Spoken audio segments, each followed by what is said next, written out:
আবার একটা নতুন ব্লগ নিয়ে হাজির হয়েছি, কৃষি মেলার দ্বিতীয় পার্ট। তো এই যে মেলাটা দেখতে পাচ্ছি, এখানে মোটামুটি জিনিসপত্র প্রচুর, মানে ধামাকা অ্যাকচুয়ালি এটাকে বলা যায়। যে এখানে লটারি টাইপের 10 টাকা দিয়ে লটারি তো আমরা কেটেছিলাম, কেউ কিছু পাইনি। আমার ভাগ্নে একটা পেন পেয়েছে, 2 টাকার পেন। তারপর চললাম জুয়েলারি দোকান, মেয়ে মানে তো এসব জিনিসপত্র দেখবো। এখানে যাই নেবে 40 টাকা দাম।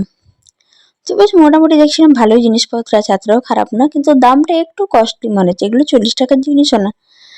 তো এইসব করতে করতে চলে এলাম প্লেট, এইসব সেটের প্লাস্টিকের যেগুলো হয় কৌটোগুলো। তো আমার হাজব্যান্ডের রেসিপির খুব শখ, যেহেতু একটু রান্না করতে পছন্দ করে, তাই তো এইসব জিনিস দেখছি। আমার দেওয়ার বলছে এগুলোর দাম বেশি, এগুলো নিবি না। তো এইসব চলে এলাম খেলনা। খেলনা যখন ছোট যে বাচ্চাদের মোবাইল, যেটা আমরা ন্যাচারালি বাইরে 20 টাকা দেখি না, সেটা বলছে 60 টাকা। আমি বললাম আমি তোকে 60 টাকা করে দেবো, তুই কি নিবি আমার থেকে? যে ছেলেটা ছিল, মানে এক্সেস লেভেলের দাম বলছে, এগুলো নেওয়ার নেই। তো আমরা এখানে এসেছি মোমো খেতে এসে মোমো পেলাম না, তো অন্য দোকানে যাচ্ছি। আর দেখো কাঁচের সেটগুলো খুব সুন্দর, এখানে যা সেট আছে সবগুলো কাঁচের। আর দেখো এটা হলো নাকি বার্গার। তো আমার বার্গারটা দেখে হাসি পাচ্ছে, সেই জন্য আমি এটা স্পেশালি ভিডিও বানালাম। টোস্ট ব্রেডগুলোকে কেটে বার্গার বানিয়েছি। তো প্রথম মেলাটা থেকে বেরিয়ে গেছি, তো এখন যাচ্ছি দ্বিতীয় মেলাটার দিকে। দূরে দেখতে আসে দ্বিতীয় মেলা আছে, আর বেশ মোটামুটি ঠান্ডা পড়েছে। আর আমার মেয়েকে এখন নিয়েছে আমার দেওয়ার।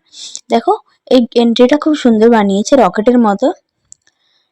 তো দেখো এখানে নেতাজি সুভাষ জয়ন্তী বলে উঠছে, অ্যাকচুয়ালি নেতাজি সুভাষের মানে বার্থডে হিসেবে এই মেলাটা হয়।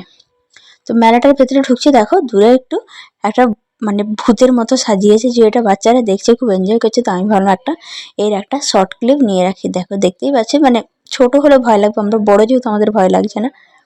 তো এইসব করে করে চলে এলাম মেলার ভিতরে। এই মেলাটাতে বেশ মোটামুটি ভালোই ফিরেছে। এখানে একটা স্টেজ হয়েছে, একটা স্টেজের যে স্টেজটা হয়েছে সেখানে দেখলাম পারফরমেন্স হচ্ছে। তো দেখো সামনে একটা পোস্ট অফিস আছে। তো এই পোস্ট অফিসে ওপরে দেখলাম অশোক স্তম্ভটা দেওয়া আছে, আর এটাতে লাইট দিয়ে আমার খুব ভালো লাগলো দেখে। তাই ভাবলাম যে এই জিনিসটা একটু ভালো লাগলো দেখতে, যে মেলা হোক যাই হোক, যে আমাদের জাতীয়তার প্রতীক সেটা আছে, সেটা তৈরি করেছে, খুব ভালো লাগলো দেখতে। তো এইসব করে সব দোকানপাট এইসবগুলো দেখছি, সব জিনিসই দেখছি একই জায়গায় একই রকম, কিন্তু জিনিসের দাম আকাশছোঁয়া। এই যে কলকাতা সেল যাই নেবে 120 টাকা, একদম পাতলা ফিনফিনে জিনিস 120 টাকা দাম, যেগুলো হয়তো বাজারে হার্ডলি 50-60 টাকা হবে। আর আকাশের চাঁদটা দেখো খুব সুন্দর আসছে। আশেপাশে মনে ছিল পূর্ণিমা ছিল সেই সময়, আমার খেয়াল নেই। তো দেখো স্টেজে প্রোগ্রাম হচ্ছে, আমরা একটু দাঁড়িয়ে দেখছিলাম, অনেক দূরে প্রচুর ভিড়। ভেতরে গেলাম না, কারণ আমাদের বেরোনোর আছে। এবার সামনেই একটা দোকান আছে, এই দোকানে আমরা ভাবলাম বিরিয়ানি খাবো।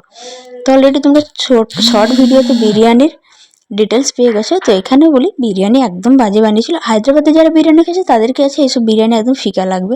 মানে এখানে শুধু মনে হচ্ছে আতর আর গোলাপ জল ভালো, আর কিছু নেই। আর মনে হচ্ছিল একটু হালকাভাবে মাংসটাকে কষিয়েছে, তাতেই ভাতটাকে মিশিয়ে দিয়েছে। আর আমরা নিয়েছিলাম চিকেন কাটলেট, ফিশ কাটলেট, দুটোর কোনোটাই ভালো হয়নি। একই রকমভাবে মানে পয়সা ওয়েস্ট হওয়ার থেকে খেয়ে নিয়েছি। মানে আমি খেয়ে নিয়েছি স্পেশালি, আমার পয়সা নষ্ট করলে খুব গায়ে লাগে, তাই বাধ্য হয়ে টেস্ট খারাপ হলেও খেয়ে নিয়েছি। এইসব করে টোরে এবার বেরিয়ে যাওয়ার পালা, বাড়ি যাওয়ার। তো দেখলাম একটা জায়গায় ভেলপুরি বানাচ্ছে, তো একটু ভেলপুরি খেয়ে নিলাম সবাই মিলে, একটা ভেলপুরি নিয়ে এসে। তারপরে দেখো এই যে পপকর্ন নিয়ে নাও। এবার টাটা বাই বাই, আজকের